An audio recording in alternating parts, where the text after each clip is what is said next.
Press वार्ता शुरू करने से पहले आपके सामने दो वीडियो हैं।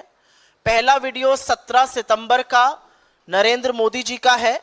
वो ओडिशा में एक भाषण दे रहे थे और महिला सशक्तिकरण की बात कर रहे थे। पहले उसको सुन लीजिए।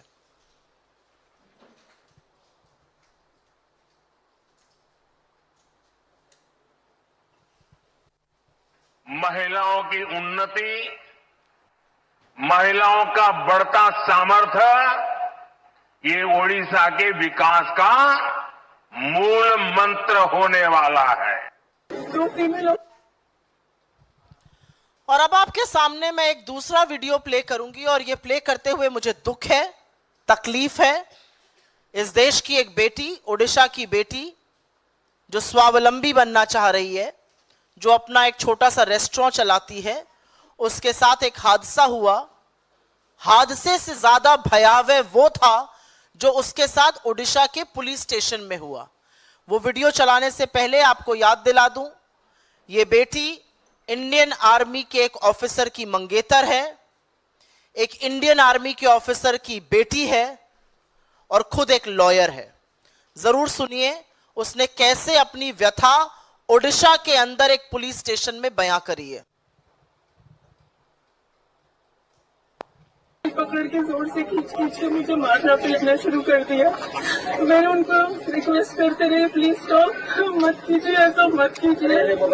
फिर वो पुलिस स्टेशन के कॉरिडोर से मुझे घसीटते हुए ले जा रहे थे और उस टाइम पे मैं जितना जो उनको फाइट दे पाई, जहाँ उनके हाथ दिखे, एंकर्स दिखे, मैं फाइट बैक करने की कोशिश कर रही थी।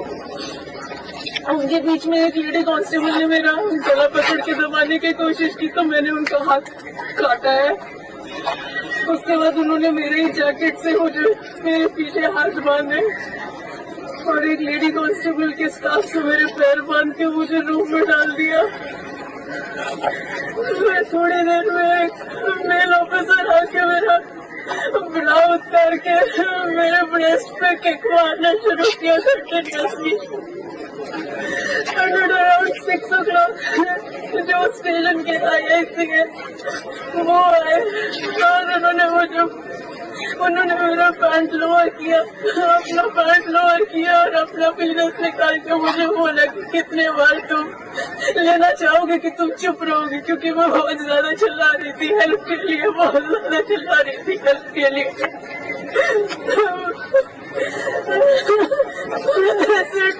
प्लीज प्लीज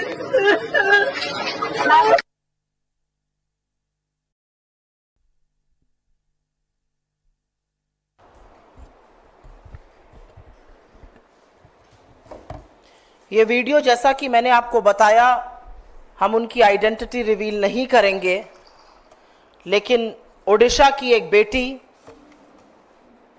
अपना रेस्टोरेंट बंद करके रात को निकलती है। कुछ लड़के उसके साथ ईव टीजिंग की बात करते हैं। रोड रेज का मामले की कंप्लेन लेकर वो और उसका मंगेतर, जो इंडियन आर्मी में ऑफिसर है, वो पुलिस स्टेशन पहुंचते हैं। उस महिला की ना सिर्फ वहां पर पिटाई की जाती है, बल्कि जो उसने अपना दर्द और त्रासदी पुलिस स्टेशन की बयां करी, वो मैं आपकी जानकारी के लिए सिर शर्म से झुकाकर रिपीट कर देती हूं, क्योंकि इस देश को सुनना चाहिए कि इस देश की बेटियों के साथ पुलिस स्टेशन के अंदर क्या हो रहा है। विभत्स है जो उन्होंने बताया है। उन्होंने कहा कि उनको पुलिस स्टेशन में हाथ पैर उनके बांध दिए गए। एक महिला पुलिसकर्मी ने यह किया और उसके बाद एक पुरुषकर्मी आता है और वो आकर उनके अंडरगारमेंट्स को निकाल देता है, उनकी छाती, उनके ब्रेस्ट पर किक करता है। और यही नहीं, अपनी खुद के प्राइवेट पार्ट्स को दिखाकर उसने जो शब्द कहे वो मैं नहीं कह सकती हूं यहां पर। यह ओडिशा में हो रहा है, उस ओडिशा में जहां आज भाजपा की सरकार के 100 दिन पूरे हुए हैं।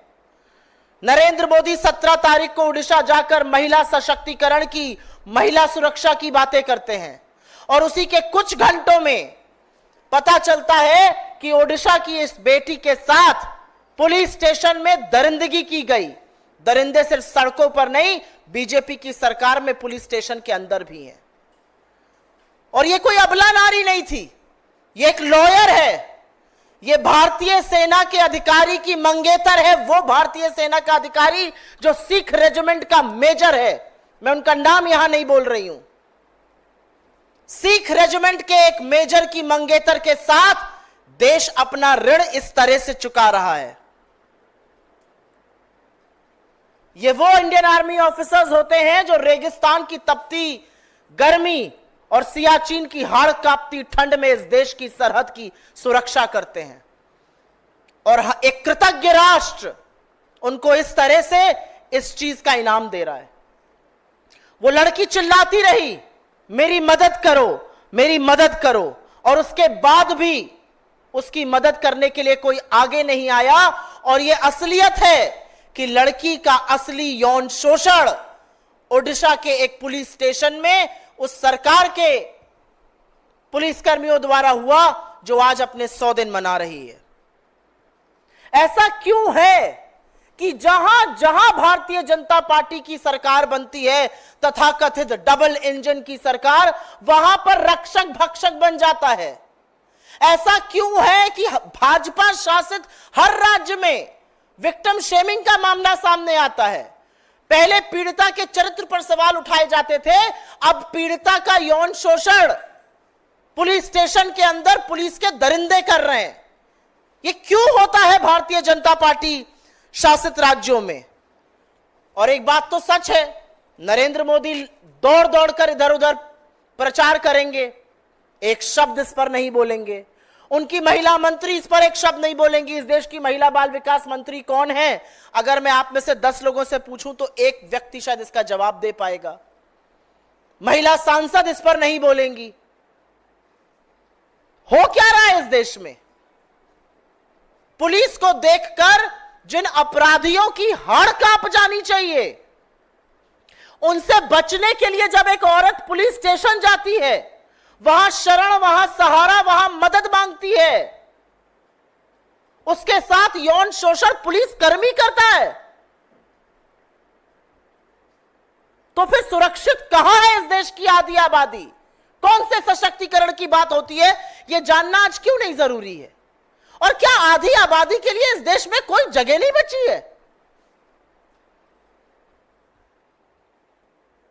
और एक बात और सच है, और इस बात को मैं प्रबलता से बोलना चाहती हूं क्योंकि दोनों विषय जो हैं वो मेरे हृदय के बड़े समीप हैं। मणिपुर में 2 महिलाओं को, 2 बेटियों को आदमखोरों की भीड़ में नोचा, उसमें से एक कारगिल योद्धा की पत्नी थी। हफ्ता भर नहीं हुआ, अभी मध्य प्रदेश से मामला सामने आया है।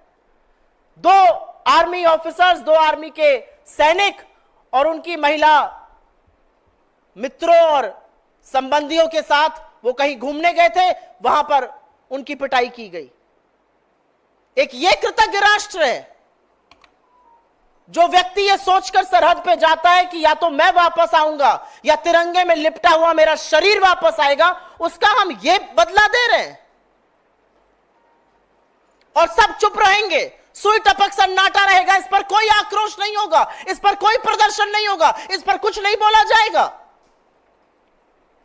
आपने बंगाल पर आवाज उठाई, सही किया, हमने भी बंगाल में प्रदर्शन किया। अब उठाइए इस पर आवाज, पूछिए कि ऐसा कैसे हो सकता था, पूछिए कि सरकार के बनते ही ऐसा दुष्कर्म पुलिस स्टेशन के अंदर बेटी के साथ कैसे हुआ। आप बदलापुर पर नहीं बोलेंगे, आप बिहार पर नहीं बोलेंगे, आप उत्तराखंड पर नहीं बोलेंगे, आप उत्तर प्रदेश पर नहीं बोलेंगे, आप सिर्फ और सिर्फ गंदी राजनीति महिलाओं के साथ दुष्कर्म होने पर करते हैं। हाथ जोड़कर नरेंद्र मोदी को इस देश की महिलाओं से माफी मांगनी चाहिए। आपके वहां से आए हुए 72 घंटे नहीं हुए हैं और इस देश के सामने इस दरिंदगी का इतना बड़ा वाकया सामने आया है। हमारी इस मंच से मांग है,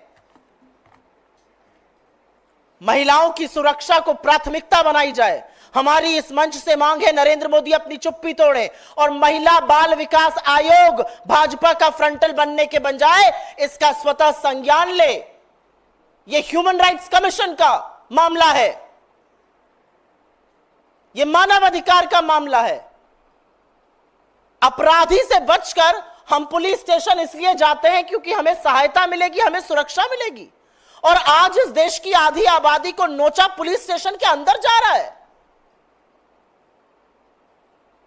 I will very briefly make a statement in English on this. As you saw, Mr. Modi was in Odisha. He spoke about women empowerment. Less than 72 hours later, we have a gruesome case that's coming from Odisha.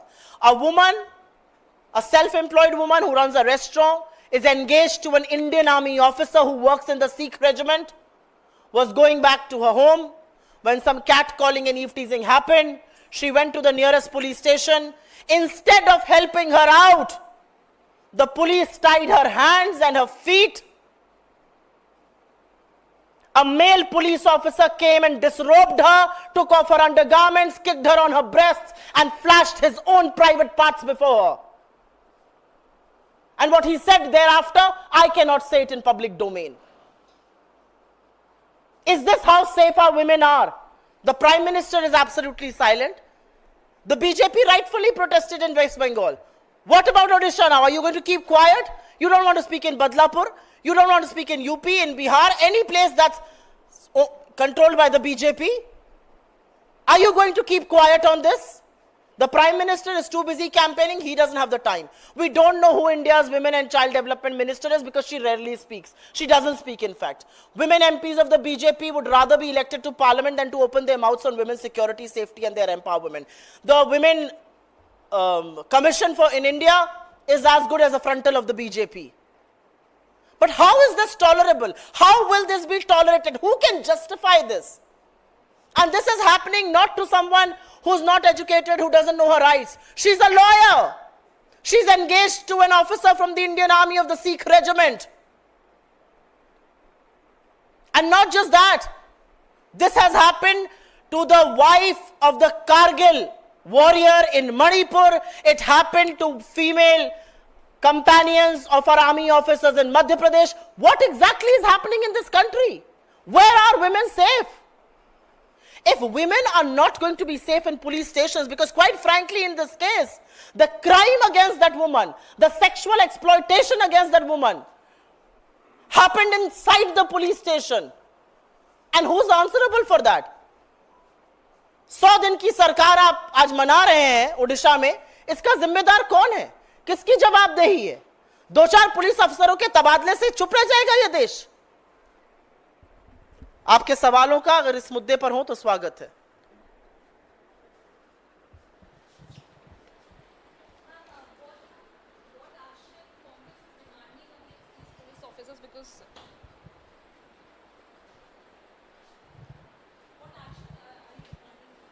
Our first and foremost action is acknowledgement of what happened to that woman inside the police station. At least acknowledge what happened to her. Accept that crime against women are going up unchecked, unabated. That's the reality. That's our first demand. Don't gloss over it. Don't pretend women in this country are safe, because they're not. Women in this country are not safe. They are not safe if they are laborers in the field. They are not safe if they are doctors in the hospital. They are not safe if they are working in 9-to-5 jobs. They are not safe. So first the BJP has to accept it, acknowledge it. मेरा अपना मानना है, सबसे पहले आप ये माननीय तो कि औरतों का, आधी आबादी का कोई सुरक्षा नहीं है इस देश में। चाहे वो अंगूठा छाप एक लेबर हो, खेतों में काम करने वाली, एक डॉक्टर हो, 9 से 5 ऑफिस में काम करने वाली महिला हो, या फिर वो बेटी हो उड़ीसा की जिसके साथ ऐसा हुआ। कौन सेफ है? हमारी पहली डिमांड है, प्रधानमंत्री को इस देश से माफी मांगनी चाहिए, अपनी चुप्पी तोड़नी चाहिए। और संरक्षण जब आप ऐसे लोगों को दीजिएगा तब ऐसे कांड होंगे। असलियत यह है कि इन लोगों का हौसला और इन लोगों का खौफ इसलिए नहीं जाता, इन लोगों का हौसला इसलिए बढ़ता है क्योंकि इनको पता है ये कोई भी दरिंदगी कर दे, इनको बीजेपी का संरक्षण मिलता रहेगा। वो संरक्षण कुलदीप सिंह सेंगर को मिला, वो आईआईटी बीएचयू के दरिंदों को मिला, वो ब्रिजभूषण को मिला, वो रामदुलार गोंड को मिला, वो तमाम उन नेताओं को, कर्नाटक का एमएलए जिसके खिलाफ एफआईआर हुई, जो 2 साल तक एक महिला का रेप करता रहा, उन सबको बीजेपी का संरक्षण मिलता है क्योंकि नरेंद्र मोदी प्रज्वल रेवन्ना के लिए वोट मांगेंगे, वो ब्रजभूषण की चिरौरी करेंगे और महिलाओं के लिए नहीं खड़े होंगे। यह असलियत है।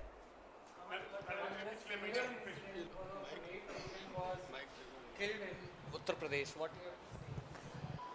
I have to say that in Sambal today, I read that news. It's absolutely shocking. एक लड़की जो कि रेप पीड़िता है, अपने भाई और मां के साथ जा रही थी। एक आदमी आता है जो आरोपी है, जेल से छूटकर गोली से मारकर उसकी हत्या कर देता है। इस कानून व्यवस्था का आप ब्यौरा दे रहे थे। इस कानून व्यवस्था को आप नजीर मान के उत्तर प्रदेश का मॉडल चलाना चाहते हैं। यह असलियत है। कहां है बेटियां सेफ? इस देश की बेटियां कहां सेफ है? पहले उस लड़की का रेप हुआ, आरोपी को सजा हुई, सजा से निकलते ही जब वो जेल से बाहर आया, उसने उस लड़की को मौत के घाट उतार दिया दिन दहाड़े। क्या कर रही थी योगी जी की पुलिस? क्या कहेंगे भाजपा के लोग?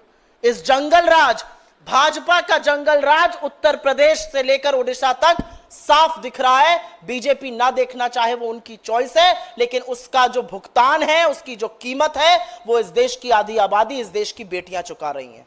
मैम, पिछले महीने प्रधानमंत्री महाराष्ट्र के जलगांव गए थे। वहां पर उन्होंने कहा कि महिलाएं पहले अपने खिलाफ हुए अपराध के लिए थाने जाने से डरती थी। हमने सख्त कानून बनाए हैं, हम बीएनएस लेके जाएं, महिलाएं अब थाने जाएं, खुलकर शिकायत लिखाएं।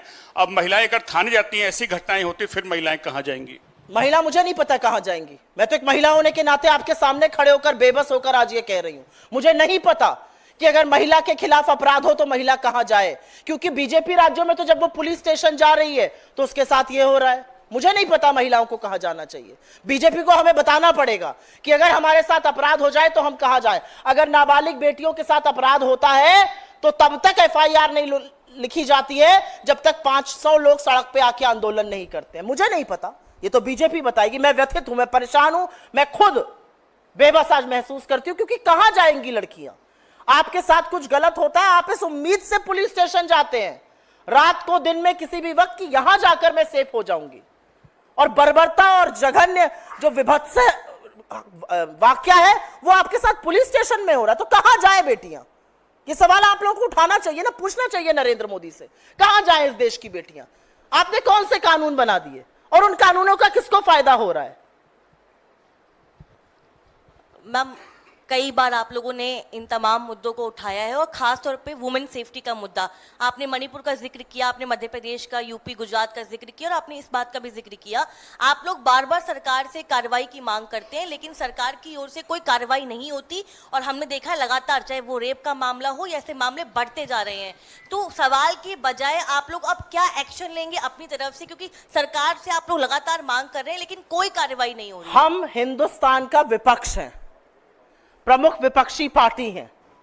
अगर हम कुछ गलत होते हुए देखेंगे तो हम उसका पर्दाफाश करेंगे। हम आम जनता के सवाल, उनकी समस्या, उनकी व्यथा उठाएंगे और यह हमारा काम है। जब सरकारें सत्ता में बैठकर देखना और सुनना बंद कर देती हैं तो उन सोती सरकारों को जगाना विपक्ष का काम होता है। तो हम आज नहीं, हम कल भी अगर कुछ ऐसा होगा तो उस घटना को उठाएंगे। सरकार में तो हम हैं नहीं कि हम प्रशासन चलाने लगे। हम तो सोती हुई सरकार को जगा सकते हैं, बेटियों को सुरक्षित रखने की मांग कर सकते हैं, लेकिन बेटियां जाग रही हैं ना इस देश की।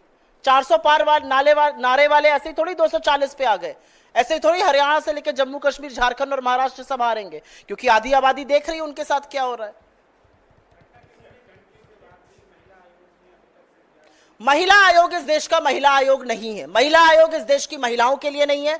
महिला आयोग बीजेपी का फ्रंटल है। महिला आयोग में बीजेपी के कार्यकारी में जो महिलाएं होती हैं वो भरी जाती हैं, महिला कार्यकर्ता, और उनसे बीजेपी का चरण वंदन कराया जाता है। उनको महिलाओं के खिलाफ अपराध जरूर विपक्ष शासित राज्यों में दिखता है, लेकिन वो बिल्कुल मुंह सी लेती हैं जब उनको भाजपा शासित राज्यों में महिला अपराध की बात करनी होती है। उसका ना संज्ञान लिया जाएगा, ना कोई कार्रवाई की जाएगी, ना हवाई जहाज से, ना ट्रेन से, ना बस से वहां जाया जाएगा। महिला आयोग से मुझे रत्ती भर भी उम्मीद नहीं है, क्योंकि महिला आयोग बीजेपी का संगठन है। वो महिला मोर्चा का एक सब संगठन बन चुका है।